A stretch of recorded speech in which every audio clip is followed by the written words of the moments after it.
RTI Live News. Ask for right. ఒకే దేశం, ఒకే రాజ్యాంగం, ఒకే కులవృత్తి, ఒకే reservation కలిగి ఉండేట్లు కేంద్ర రాష్ట్ర ప్రభుత్వాలు చర్యలు తీసుకోవాలని గోపి రజక అన్నారు. వికారాబాద్ జిల్లా బషీరాబాద్ మండల కేంద్రంలో తెలంగాణ రజక రిజర్వేషన్ సమితి మండల అధ్యక్షులు సిహెచ్ మోహన్ అధ్యక్షతన 8/6/2024 ఆదివారం ఏర్పాటు చేసిన మండల సమావేశానికి ముఖ్య అతిథులుగా గోపి రజక అంబేద్కర్ యోజన సంఘం అన్నారం అధ్యక్షులు సాయిలు హాజరయ్యారు. మండల సమావేశానికి జిల్లా working president C Ashok, CH Nagesh, S Narasimhulu తదితరులు పాల్గొన్నారు. బషీరాబాద్ మండల అధ్యక్షుని ఆధ్వర్యంలో ఏర్పాటు చేసినటువంటి సమావేశానికి జిల్లా వర్కింగ్ ప్రెసిడెంట్ అశోక్ గారు, అంబేద్కర్ యువజన సంఘం అన్నారం అధ్యక్షుడు సాయి గారు, అదేవిధంగా నాగేష్ గారు, నరసింహులు గారు హాజరు కావడం జరిగింది. ముఖ్యంగా ఈ రాష్ట్రంలో ఆనాడు రేవంత్ రెడ్డి గారు 2016 డిసెంబర్ 26 తారీఖున మరి రజకులని ఎస్సీ జాబితాలో చేర్చాలని చెప్పి ఆనాటి ముఖ్యమంత్రి కేసీఆర్ గారు, స్పీకర్ మసూద్ అన్సారీ సాక్షులుగా మరి ఆ రోజు చెప్పడం, వారి సాక్ష్యంగా ఆ అసెంబ్లీ సాక్షిగా మరి రేవంత్ రెడ్డి గారు చెప్పడం జరిగింది. రజకులని ఎస్సీ జాబితాలో చేరిస్తే మా బతుకులు కూడా ఈ 18 రాష్ట్రాలు ఏవైతే దేశం ఉన్న 18 రాష్ట్రాలు ఎస్సీ రిజర్వేషన్ అనుభవిస్తున్నాయో మరి అదే రిజర్వేషన్ ని అనుభవిస్తూ ఎస్సీ రిజర్వేషన్ అనుభవిస్తూ వారు ఆర్థికంగా, సామాజికంగా, రాజకీయంగా అన్ని విధాలుగా బాగున్నారు.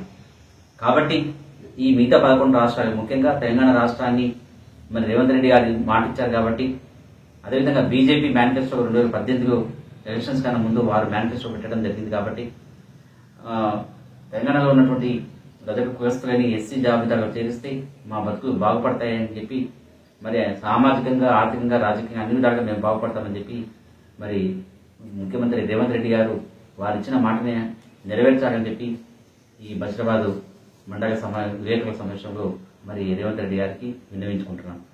అంతేకాకుండా బషీరాబాద్ మారుమూగ ప్రాంతం, మరి కర్ణాటక బార్డర్లో ఉన్నటువంటి ఈ ప్రాంతాన్ని అన్ని హంగులతో మరి దోబిఘాట్ లేక, అదేవిధంగా ఇక్కడ ఉన్నటువంటి ఎలాంటి సౌకర్యాలు రజకులకు వృత్తి చేసే రజకులకి ఎలాంటి సౌకర్యాలు లేకుండా మరి సతమతమవుతున్నారు.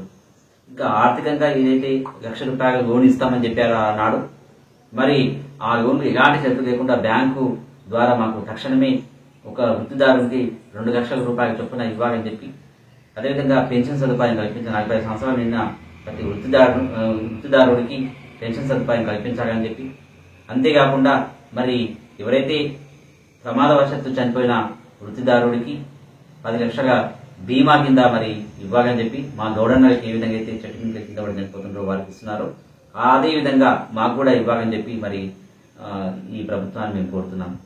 అదేవిధంగా చదువుకున్న యువతకి ఉపాధి అవకాశాలు లేకుండా అనేక ఇబ్బందులు పడుతుంది. కాబట్టి ప్రతి నియోజకవర్గ కేంద్రంలో మరి మున్సిపాలిటీ కేంద్రంలో సంత్ గాడ్గే బాబా మరి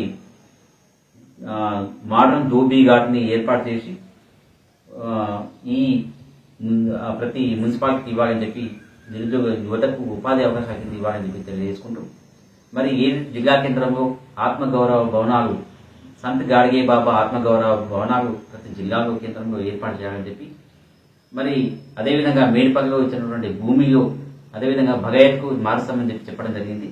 మరి భగయత్ ఇంతవరకు భూమి కేటాయించకపోవడం కొంత బాధాకరమైన విషయం. తక్షణమే దానికి భూమి కేటాయించి మీ కాంగ్రెస్ ప్రభుత్వ హయాంలో ఆత్మగౌరవ భవనం, సంత్ గాడ్గే బాబా ఆత్మగౌరవ భవనాన్ని కడితే మేమందరం హర్షిస్తాము, సంతోషిస్తాం. ఈ ప్రభుత్వము మాకు అండగా ఉందని చెప్పి మేము చెప్పుకునే అవకాశం ఉంటుంది. కాబట్టి మరి అన్ని విధాలుగా సంక్షేమ పథకాలు మాట్లాడిన రేవంత్ రెడ్డి ముఖ్యమంత్రి వర్యులు మరి ఈరోజు సంక్షేమ పథకాల గురించి వారు ఆలోచించి, ఎస్సీ రిజర్వేషన్ గురించి వారు ఆలోచించి రజకులకు మరి న్యాయం చేస్తారని చెప్పి మేము ప్రగాఢ విశ్వాసంతో ఉన్నాం.